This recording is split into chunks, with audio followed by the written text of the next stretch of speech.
On the surface, the bridge of the Starship Enterprise was a symbol of unity, a diverse crew exploring the galaxy in perfect harmony. But behind the cameras, the reality was anything but utopian. The cast of Star Trek endured budget cuts, physical injuries, and personal demons. Yet, the deepest wounds were inflicted by one of their own, William Shatner. His ego tore the cast apart, leaving scars that lasted long after the final credits rolled. Welcome to Royal Time of Hollywood, the birth of a radical vision. In the mid-1960s, former police officer Gene Roddenberry pitched a unique concept, a wagon train to the stars built on the philosophy of infinite diversity in infinite combinations. He envisioned a future free of prejudice, populated by a diverse crew.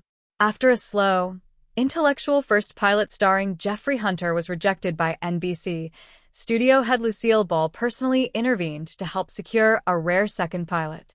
Roddenberry cast William Shatner as Captain Kirk and fought to keep Leonard Nimoy's Spock against network wishes. Alongside Nichelle Nichols as Uhura, George Takei as Sulu, James Doohan as Scotty, and DeForest Kelley as Dr. McCoy, they made their debut on September 8, 1966. Despite critical praise, the show suffered from low ratings and crushing debt, leading to its cancellation after a fan-supported third season.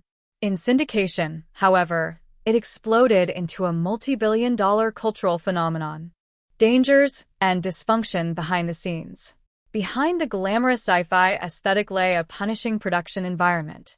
During the third season, NBC slashed budgets by 10% and exiled the show to the Friday night death slot, prompting Roddenberry to step back from daily control. The physical toll on the set was severe. Actresses endured painful double-sided skin adhesives to secure revealing costumes. An electrical fire during The Enemy Within forced the crew to drag actors through toxic smoke. An exploding special effects mortar left both Shatner and Nimoy with lifelong tinnitus. DeForest Kelley faced intense financial hardship, paid strictly as a freelance day player for the first 2 seasons. James Doohan hit a World War II injury, a missing middle finger, while battling undiagnosed PTSD. Under the crushing weight of 14-hour days, Nichelle Nichols and Leonard Nimoy both faced substance issues that contributed to the breakdown of their marriages. The on-set tyranny of William Shatner. The greatest source of backstage turmoil was William Shatner. Co-stars consistently detailed his relentless efforts to dominate the spotlight. Shatner reportedly timed script lines with a stopwatch, demanding that supporting cast dialogue be cut or reassigned to Captain Kirk.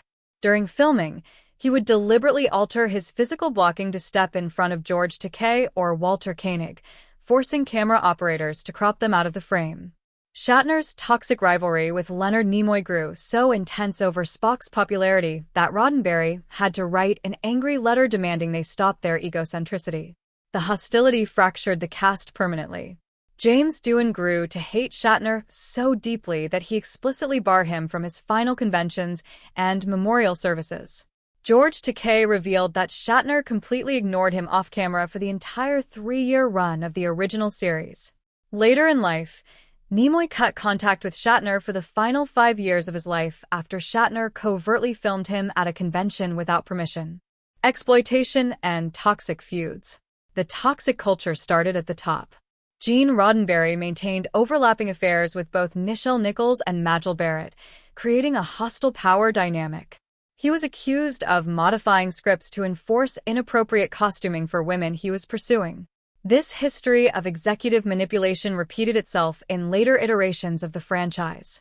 In 1997, studio executives forced Jerry Ryan onto Star Trek Voyager in a restrictive silver catsuit to boost male viewership. Lead actress Kate Mulgrew openly resented this, subjecting Ryan to such intense psychological torment off-camera that Ryan suffered from severe chronic nausea and routinely vomited before filming. The ultimate franchise collapse. The original era of the franchise ended in disaster with the 2002 film Star Trek Nemesis. A young Tom Hardy, battling severe personal substance addiction and dealing with immense public cruelty from director Stuart Baird, completely isolated himself from the cast. Baird's blatant incompetence crippled the production. He openly boasted about never watching the show, repeatedly called LeVar Burton Laverne, and once walked off to lunch during a stunt sequence, leaving actors suspended painfully in mid-air harnesses for over half an hour. Star Trek Nemesis grossed a dismal $43 million against a $60 million budget, becoming the lowest-grossing film in the franchise's history and forcing the entire property into hibernation until the 2009 reboot. Did the cast's real-life animosity ruin the utopian dream of Star Trek for you? Share your thoughts in the comments below. Don't forget to like this video, subscribe to Royal Time of Hollywood, and hit the bell notification